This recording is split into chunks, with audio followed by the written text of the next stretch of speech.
Cuando no habla de casa, no habla de hogar, no habla de esposa, no habla de hijo, no habla de seguidores, no habla de una cabeza de familia, no habla de un templo donde pertenecemos, donde somos parte de esa casa. Y ese es el concepto de casa que yo quiero que esta mañana todos tengamos pendiente en nuestro corazón. Que nuestra casa no es ese edificio, sino lo que lo compone, sino ese núcleo familiar que compone ese grupo de personas que lo hacen ser una familia, que lo hacen ser un grupo, que lo hacen ser un grupo de personas direccionadas con un propósito en común. Alabado sea el Señor. Y cuando nos dirigamos al temor, no hablo de miedo, no hablo de temblar, no. Dice la palabra en Proverbios, dice Proverbios 9:10, que el temor a Jehová es el principio de toda sabiduría. Amén. Y hoy yo quiero que ustedes vean este tema. Mi casa teme a Jehová. Mi familia es temerosa a Jehová. Mi familia es sabia delante de la palabra de Dios. Amén. Mi familia es sabia cuando se refiere al Padre todo creador. Alabado sea el Señor. Amén. Vamos a tener una lectura de la palabra y la vamos a tener basada en Samuel. Segunda de Samuel 6 del 1 al 10. Antes vamos a ponerlo en manos del Señor, en lo que se me ubican cada uno con la palabra del Señor. Segunda de Samuel 6 del 1 al 10. Amantísimo Padre que estás en las alturas, te doy gracias, Padre, hoy esta mañana. Te doy gracias porque tu casa hoy está llena, porque tu casa hoy está rebosada de hijos que te temen, de hijos que fueron sabios. Al tú darle un nuevo día, al tú bendecirlo con un nuevo día, ellos aplicaron la sabiduría y vinieron a tu casa a oír tu palabra, a oír palabras de aliento, de restauración, palabras para sacarlo a camino de la oscuridad y llevarlo a la luz de tu presencia. Te doy gracias esta mañana por cada uno de ellos y me pongo en tus manos, que yo sea una vasija digna de ser portadora de tu palabra. Que yo sea una vasija digna de llevar palabras que redargullan a mis hermanos. Te doy gracias porque cada uno de ellos pusieron en sus corazones hoy oír palabra de vida. Hoy vinieron a oír las buenas nuevas, a buenas nuevas Caseslauta. En el nombre poderoso de Jesús. Amén y amén. Amén. Leamos la palabra de Dios en segunda de Samuel 6 del 1 al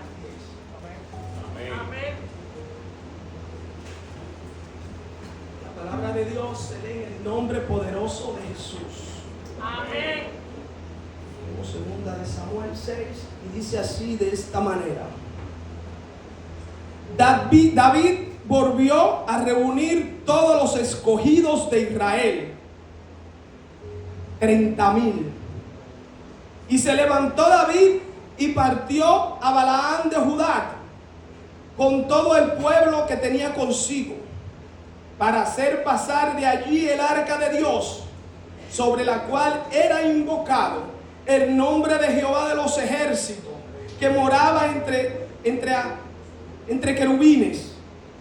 Pusieron el arca de Dios sobre un carro nuevo y la llevaron a la casa de Abinadab, que estaba en el collado, y su hijo Usa y Ahío, hijos de Abinadab, guiaban el carro nuevo.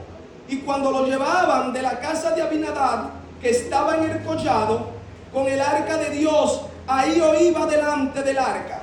Y David y toda la casa de Israel danzaba delante de Jehová, con toda clase de instrumentos. Alabado sea el Señor. Y cuando llegaron a la era de Necón, Usa extendió su mano sobre el arca de Dios y la sostuvo, porque los bueyes tropezaban. Y el furor de Jehová se encendió contra Usa y lo hirió allí. Y Dios, por aquella temeridad, y cayó allí muerto junto al arca de Dios. Y se entristeció David por haber herido Jehová a Usa, y fue llamado aquel lugar Pérez Usa hasta el día de hoy. Y temió David a Jehová. ¿Qué hizo David? Temió delante de Jehová. Y dice la palabra que dijo, de modo que David no quiso traer para sí el arca de Jehová a la ciudad de David, y hizo llevar el arca de David a la casa de Obed-edom Geteo. Alabado sea el Señor. La palabra nos presenta en primera y segunda de Samuel dos casas que tuvieron en su poder el arca del pacto. Nos presenta la casa de Obed-edom Geteo y nos presenta la casa de Abinadab. Nos presenta dos familias, como ya le expliqué, dos familias de frente al arca de Jehová. Una que tuvo 20 años con el arca postrada allí guardada, y otra que estuvo 3 meses con el arca en su poder. Dice la palabra en primera de Samuel 7 del 1 al 2, y vinieron los de Kerim Harim y llevaron el arca y la pusieron en la casa de Abinadab, situada en el collado, y santificaron a Eliezer su hijo para que guardase el arca. Desde ese día que llegó el arca a Kerim Harim pasaron 20 años, y toda la casa de Israel, alabado sea el Señor, se lamentaba. El arca llega a la casa de Abinadab, donde era la representación de la presencia de Dios aquí en la tierra, y estuvo allí varada por 20 años. Y dice la palabra que se lamentaban delante del arca de Dios. Abinadab está como representación de una casa, y todos sus siervos son su familia, y tenían allí la presencia de Jehová. Pero la presencia de Jehová no se manifestaba, no pasaba nada. La palabra no registra que hubo un cambio notable allí en la casa de Abinadab. Pero Abinadab no era cualquier hombre. Abinadab era un levita. Era aquella nación elegida por Dios para cuidar del arca, para ser los portadores del arca de Dios. Ellos la cuidaban, ellos le daban el mantenimiento. Y la casa de esa casa era aquel sacerdote que una vez al año podía entrar al aposento a llevar allí la ofrenda del pueblo. Pero algo sucedía allí. Pero vamos a dejarlo ahí. Vamos a movernos rápidamente a la casa de Obed-edom Geteo. Obed-edom estaba allí plantado, y por una circunstancia que se la voy a explicar más adelante, alabado sea el Señor, el arca llega a la casa de Obed-edom.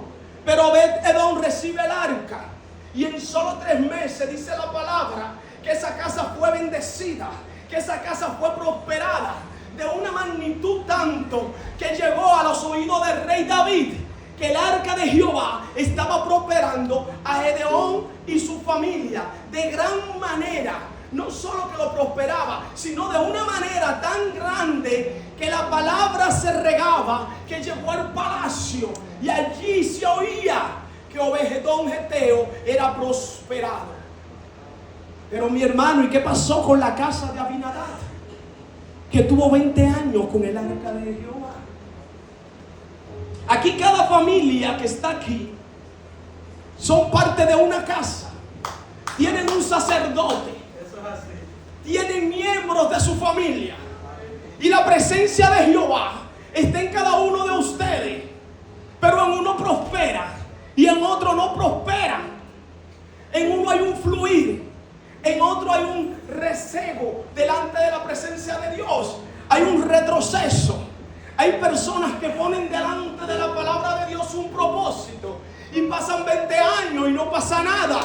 Pero llega alguien y entra por esa puerta, y en 3 meses es bendecido, es prosperado, es levantado, es multiplicado delante de la presencia de Jehová. Alabado sea el Señor. Aleluya.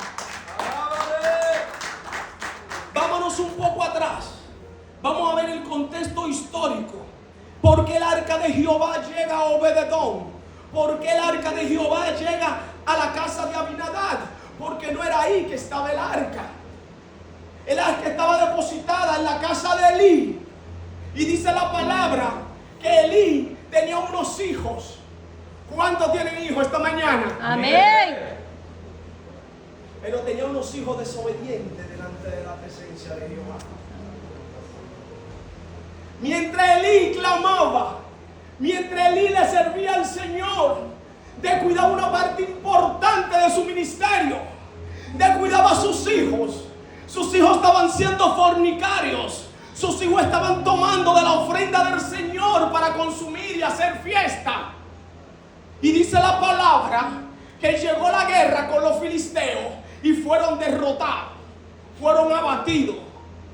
Y en el segundo encuentro levantan el arca de Jehová, donde se encuentra la presencia de Dios, y la llevan a la batalla.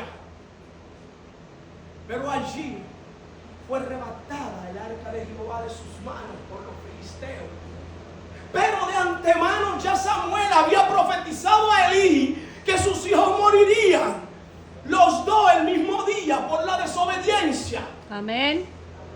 Vamos a dejarlo en el contexto de que los filisteos quitaron el arca. Luego le voy a aclarar cómo no quitaron el arca a los filisteos, sino que el Señor le entregó el arca a los filisteos para obrar en ellos. Dice la palabra que los filisteos toman el arca y se la llevan a su palacio, y allí la depositan en un aposento que tenían ellos especial para adorar a sus dioses paganos. Allí tenían a Dagón. Dagón era su dios pagano, era su todopoderoso, y depositan allí el arca de Jehová. Y dice la palabra que a la mañana siguiente los sacerdotes paganos fueron ahí a ese aposento y encontraron la estatua de Dagón postrada delante del arca. Lo vieron como una situación pasajera y levantaron su estatua y la pusieron allí. Solo lo comentaron con el rey, pero no tomaron nada a colación sobre esa situación. Cuando van al otro día, alabado sea el Señor, hallan a Dagón decapitado frente al arca y con su mano desarcenada, alabado sea el Señor. Aleluya.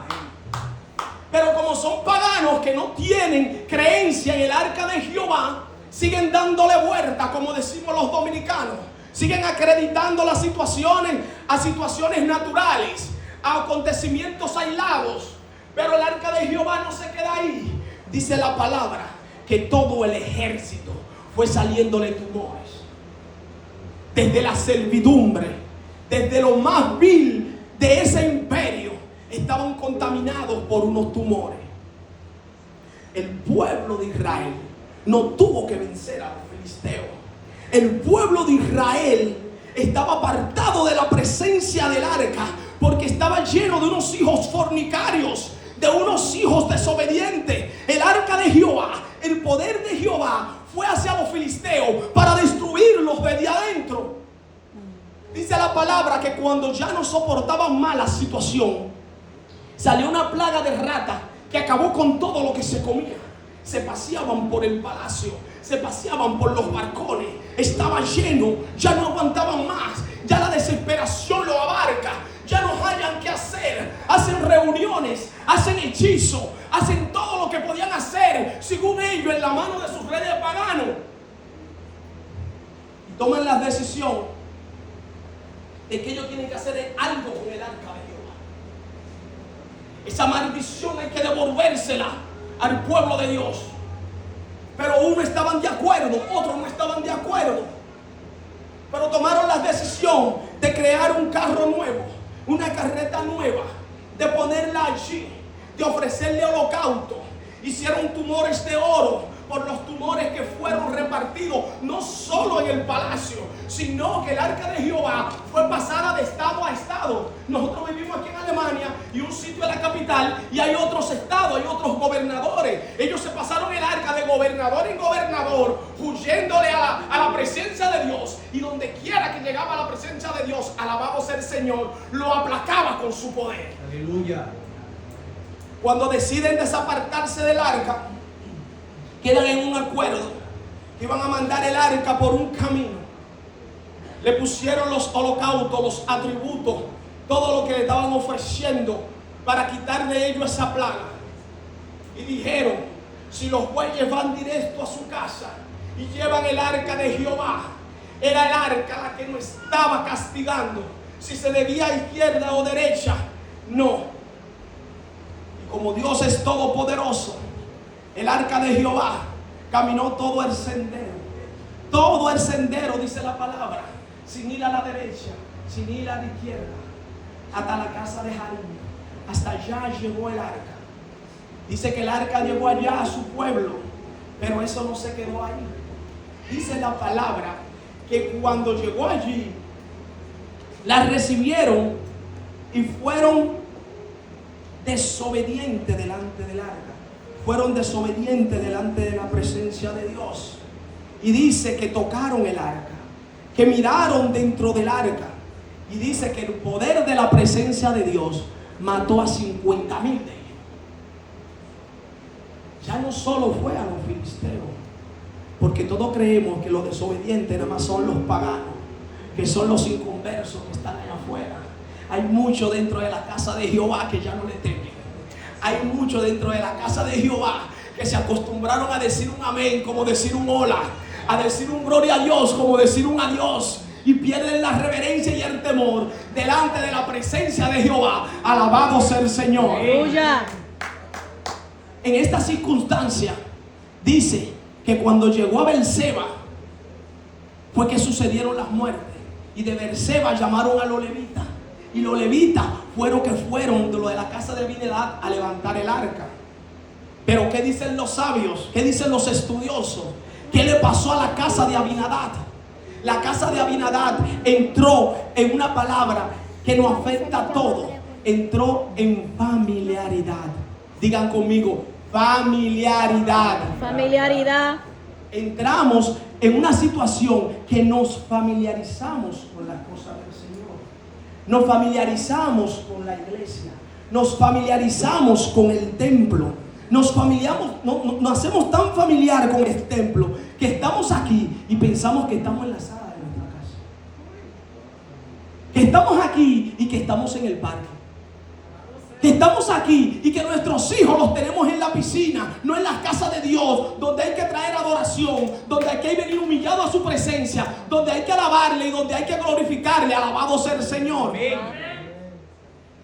Pero la palabra de Dios es tan poderosa que yo tengo un corazón débil y la palabra siempre me administra. Y cuando estoy leyendo la palabra que me habla de la familiaridad, lo asocio de una vez a mi vida personal. Y digo: pero Jehová, ¿pero por qué me hablas tanto? Cuando yo llegué aquí a Alemania, yo tuve un tiempo que dormía en un choile. Un choile es un granero. Y fueron pasando los tiempos y fui trabajando construcción con emigrantes romanos, polacos, y pasaba de sitio en sitio y andábamos grupos de 5 o de 6 y sobrevivíamos como podíamos. Pero el Señor en el camino me atraviesa una princesa, y esa princesa con el tiempo la hago mi esposa. Cuando la conozco, cuando todos conocimos a nuestra esposa, la tratábamos de maravilla. A esa princesa no se le podía hablar duro. A esa princesa había que cumplirle lo que necesitaba. A esa princesa había que llevarle flores. A esa princesa había que llevarle helado. Había que sacarla a pasear al centro.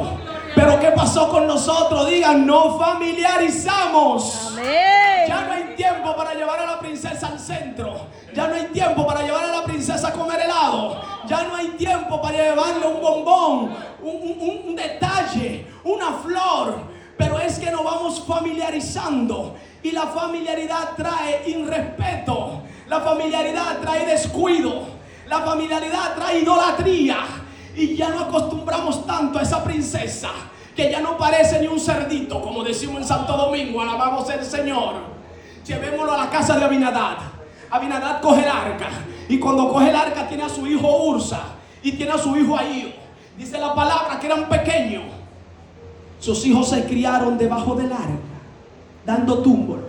Parecían Bellito y Emanuel en mi casa.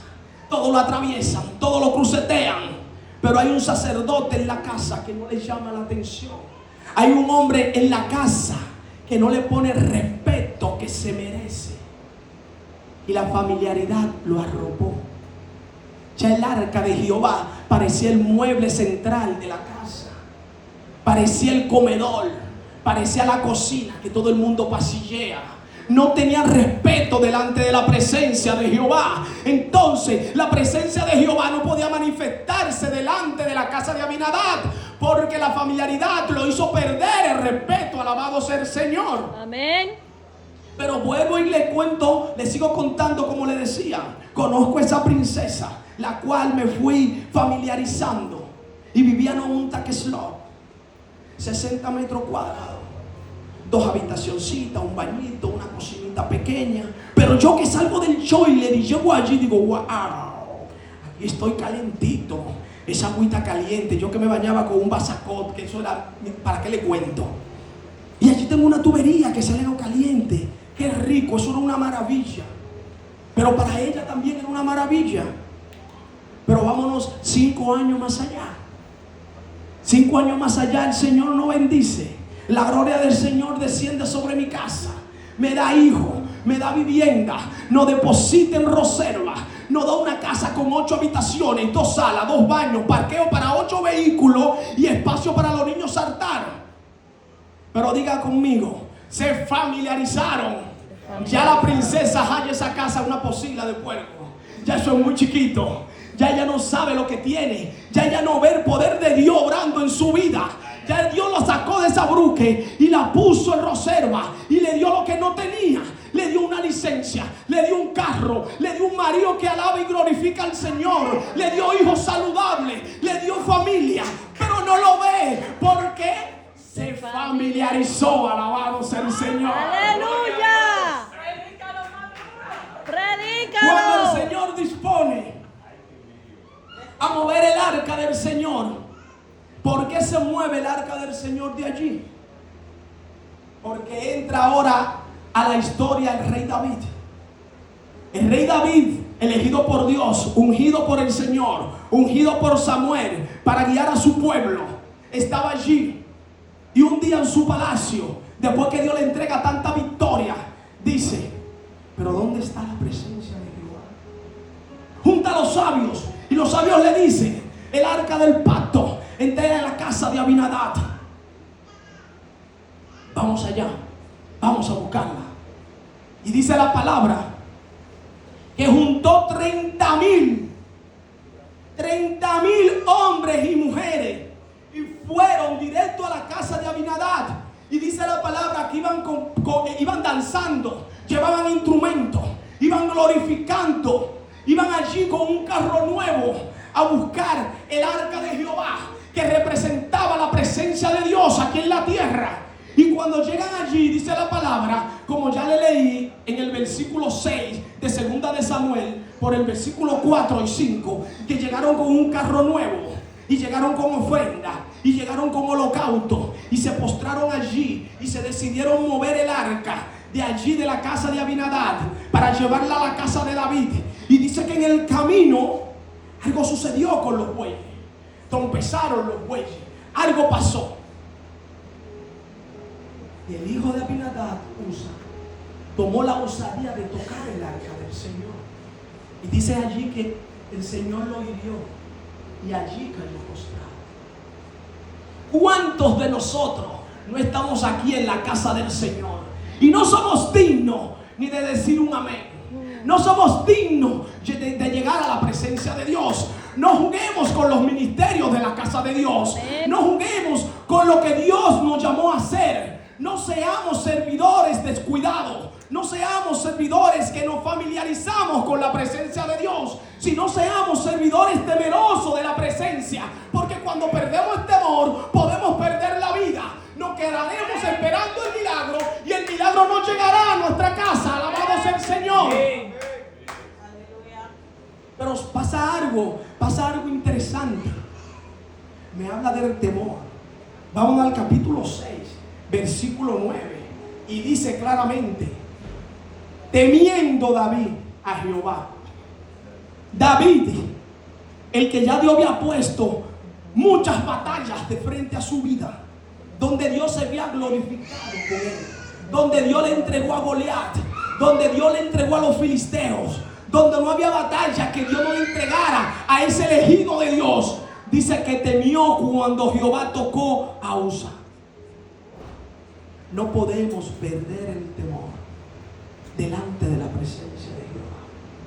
Si perdemos el temor delante de la presencia de Jehová, lo vamos a perder todo. Dice la palabra que el temor a Jehová es el principio de toda sabiduría. Tenemos que ser sabios. Tenemos que ser sabios delante de la palabra. Tenemos que mantener ese respeto. Tenemos que mantener la pleitesía. Tenemos que venir humillados. Tenemos que dejar la arrogancia. Tenemos que dejar la familiaridad. Tenemos que dejar de perder el respeto delante de la presencia de Dios para nosotros poder ser bendecidos. Alabado sea el Señor. Amén. Y dice la palabra que David se retira y se va a su palacio. Muchos, o vamos a decir todos los que estamos aquí, tenemos que saber que somos cristianos y que vamos a tener obstáculos en nuestra vida. Yo le aseguro que van a venir cosas difíciles, van a venir circunstancias que vamos a decir ya no podemos más. Va a venir circunstancias que van a decir vamos atrás, ya no. Yo no puedo, ya no es de mí. Pero ese retroceso no es que te moriste, no es que se acabó. No, hay obstáculos que no le va a poner delante de ti para que tú levantes parte de ti que están caídas, para restaurar tu carácter, para restaurar tu forma de ser, tu forma de hablar, tu forma de pensar delante de tus hermanos, tu forma de ver el trabajo, tu forma de ver tu familia. Si Dios va a atacar a tus hijos, es para que tú pongas los ojos sobre Él. No achaque una enfermedad a algo maligno, sino es que Dios quiere que tú te enfoques en tus hijos. Si te quitan del trabajo, Dios quiere que tú enfoques tu mirada a algo que te va a prosperar más. No te agarres a lo que Dios no quiere en tu vida. Cuando tú ves un obstáculo, no veas una forma de pararte, sino de avanzar con más fuerza. Si Dios te quitó algo, es porque Él te lo va a retribuir de gran manera, dice la palabra. Alabado sea el Señor. Y David se retiró y se fue a su casa. Pero antes de retirarse, buscó el lugar más cercano, porque hay que depositar el arca en algún sitio. Porque ¿quién quiere el arca? Hoy todo el mundo quiere el arca, pero en ese momento nadie quería el arca. El arca venía de acabar con los filisteos, de dejar morir a los hijos de Elí, de matar 50,000 del pueblo de Dios, de agarrar y tocar al hijo de Ursa y matarlo. Ya no era una presencia de Dios. ¿Dios cómo lo veían? Como una presencia de muerte. ¿Quién agarra el arca del Señor en esa circunstancia? En esa circunstancia todos le dieron la espalda al arca de Jehová. Ahí nadie quiere el arca de Jehová. Solo queremos ser bendecidos. Pero cuando viene la condena, cuando vienen los problemas, cuando vienen las dificultades, todos huyen. Y ahí nos quedamos solos delante de la presencia de Jehová. El arca fue tomada y fue llevada a donde Obed-Edom Geteo. Allí llegó el arca de Jehová, donde un hombre que todavía hoy día la palabra no se sabe seguro si era levita o era de donde venía Goliat, porque hay un nombre parecido y los estudiosos están ahí de aquí para allá y de allá para acá. Pero vamos a suponer un hombre normal, allí le llegó el arca de Jehová. Dice la palabra que su familia era numerosa, 70, entre hijos, nietos, familiares, y llevaron allí el arca. Cuando le presentan la situación a Gedeón, el arca llega, y lo primero que dice Gedeón: aquí está el arca de Jehová, vengan todos, vengan a la sala, vengan mis hijos, reúnanse aquí. No han traído esta arca de muerte, no han traído esta arca que lo que trae es dificultades. Yo quiero que hoy todos me respeten esta arca, tengan una distancia sobre ella, tengan un respeto sobre ella. Ella va a estar ahí, pero ella no puede ser tocada, ella no puede ser arrempujada. Ella tiene que estar ahí porque es el arca del pacto de Jehová, y según he oído, lo que trae es muerte. ¿Cuántos de nosotros tenemos a nuestros hijos gobernados en nuestra casa? Hacen lo que quieren, Ya yo no sé ni qué hacer. Yo no sé qué hacer con mis hijos. Alabado sea el Señor. Yo se lo pongo en manos de Dios. Yo trato de ser el mejor padre posible. Yo trato de ser el mejor sacerdote delante de mi hogar. Pero se han acostumbrado. Diga conmigo, se han familiarizado. Se han familiarizado. Ya ese gran proveedor que Dios le dio, ya lo ven minimizado. Ya le perdieron el respeto. Están como en Santo Domingo. Yo tenía un amigo en Santo Domingo y decía, vámonos, que lo que nos van a dar 3 reglazos son nada. Se familiarizaron hasta con el maltrato. Se familiarizaron tanto que dice, yo voy y me lo voy a gozar y después que me den mis 30 abrazos. Entonces no nos familiaricemos. En la casa de Obed-Edom se temió a Jehová. Y si se le temió, se le respetó, se le adoró, se mantuvo en un pedestal. Entonces allí comenzó a fluir la presencia de Dios. Cuando tú en tu casa aprendas a valorar, aprendas a respetar la presencia de Dios, cuando tú tengas en tu casa una Biblia y no lo veas como un paquito, cuando tú tengas la palabra de Dios en tu casa venerada, cuando tú te levantes a las 5 de la mañana a orar, cuando tú en la tarde ores, cuando tú quieras pelear, respire y dé gracia, cuando Dios te quite y tú bendiga al Señor, amén, entonces la presencia de Dios va a obrar en tu familia. Alabado sea el Señor. Amén. Gloria a Dios. La palabra nos cubre con muchos ejemplos de la familiaridad. La familiaridad se va extendiendo. No fue solo allí.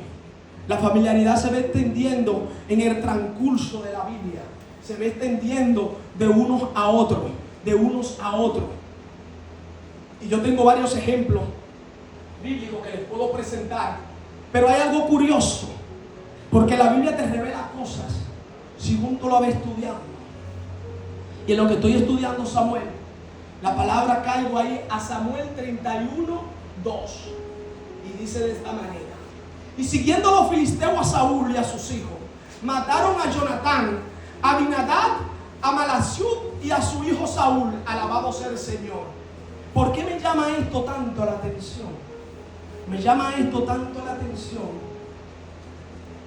Porque cuando tú eres sacerdote de una casa y tú no eres un sacerdote digno de la presencia de Jehová, y tú no eres ese sacerdote que influye en tus hijos, ese respeto, la mano de Jehová va a caer sobre tu familia.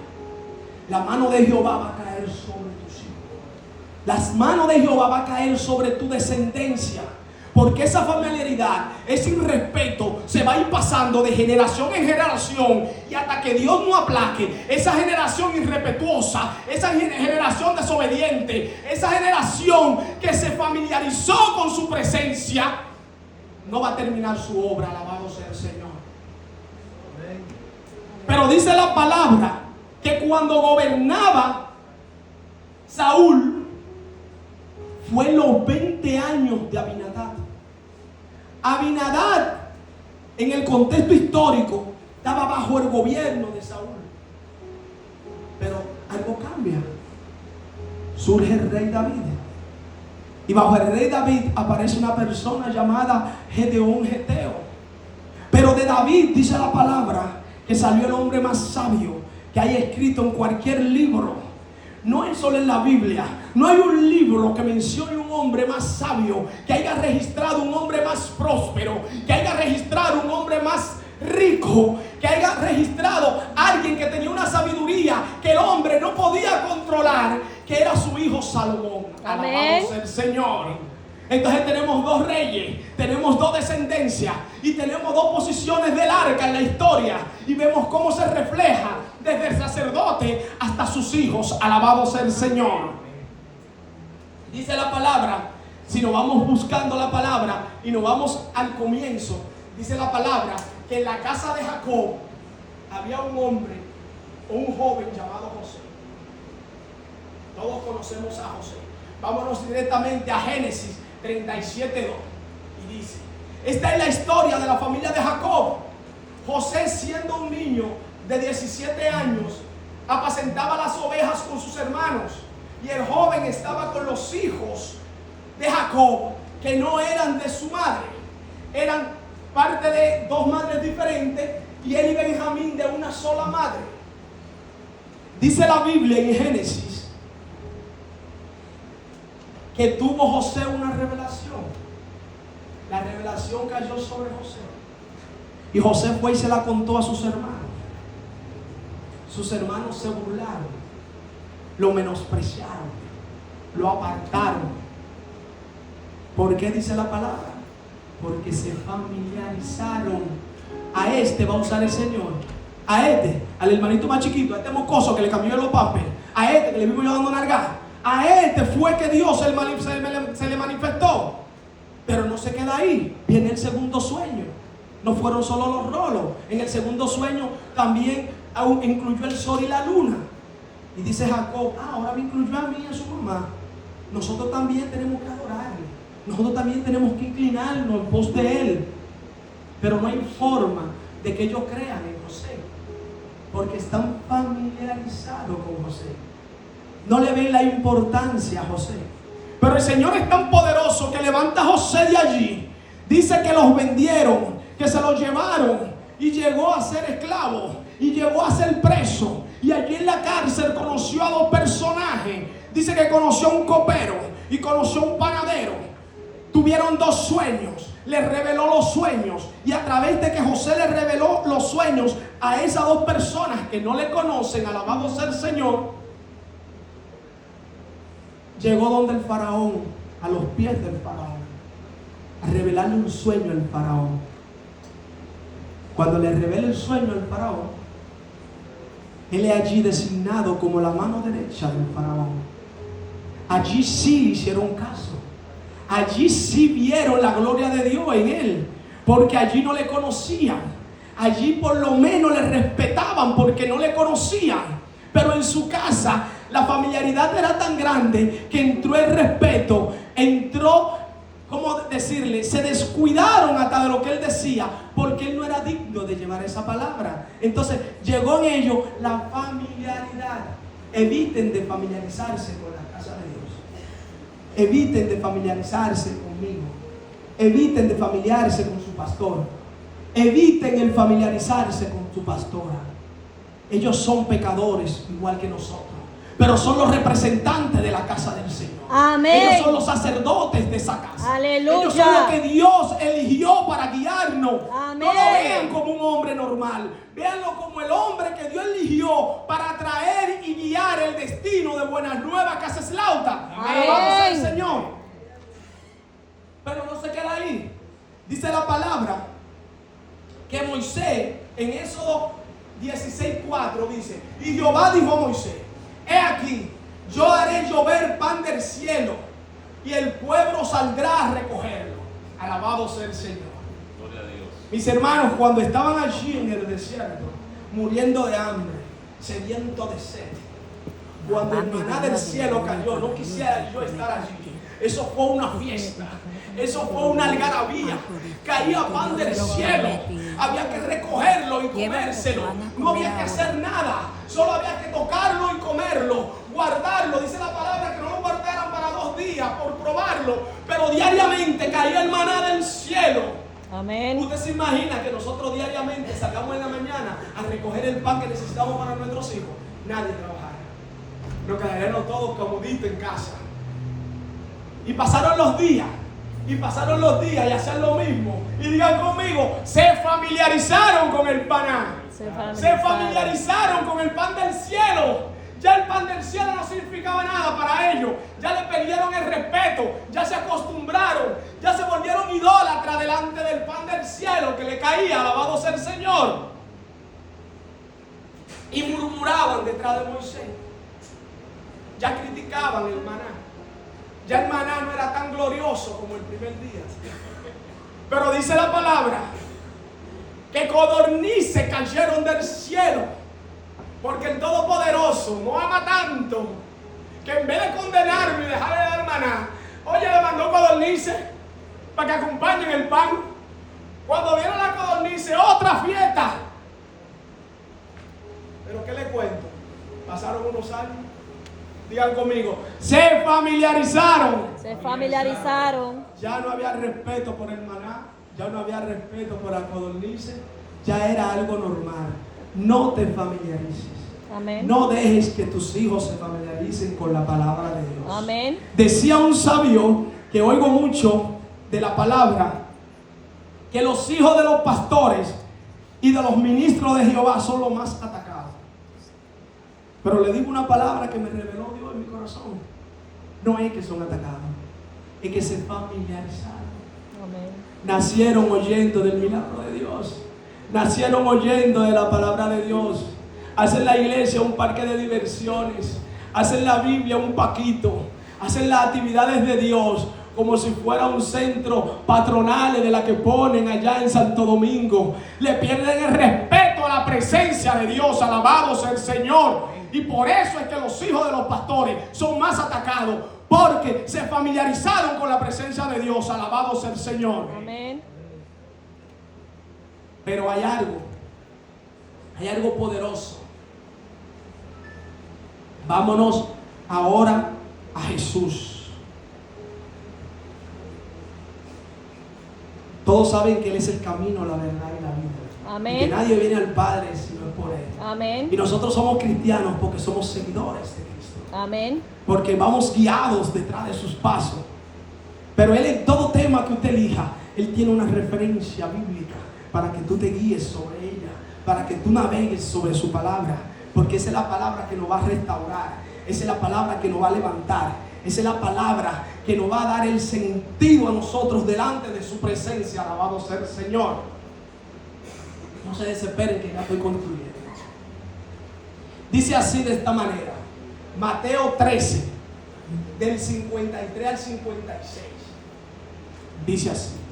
Y aconteció que cuando terminó Jesús estas palabras, se fue de allí y viniendo a su tierra, le enseñaba en las sinagogas de ellos de tal manera que se maravillaban y decían: ¿de dónde salió este? ¿De dónde sale tanta sabiduría?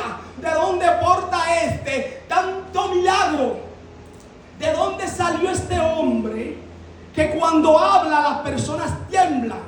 ¿De dónde salió este hombre que los sabios se postran a oírle llevando la palabra? ¿Dónde fue que este hombre aprendió? ¿De quién fue que levantó a este hombre? Que posa las manos sobre los enfermos y se sanan. Pasa las manos sobre los ciegos y ven. ¿De dónde sale? Están maravillados. No hallan qué hacer con él. No hallan dónde ponerlo. No hallan cómo elevarlo. Pero dice el versículo 55. Oigan cómo dice. ¿No es este el hijo del carpintero? ¿No se llama su madre María y su hermano Jacob, José, Simón, Judá? ¿No estaban todos sus hermanos con nosotros? ¿Qué entra en ellos? La familiaridad. Después que están alabándolo desde el 53 hasta el 55, en el 56 apareció un hijo de Satanás y le dice: pero ese es el hijo de José, es el hijo de Bello, el que trabaja en construcción, es el que tú dices que es el enviado de Jehová, es el hijo de Patricia, pero tú sabes quién era Patricia, ¿cómo se va a ser el hijo de Dios? Ese jugaba bolita con nosotros, ese no tiene unción, ese no tiene poder. Porque unieron la familiaridad de Jesús con el poder de Dios que la reflejaba delante de la presencia de su Hijo. Alabado sea el Señor. Pero no terminé ahí. Hay algo más curioso en ese pasaje.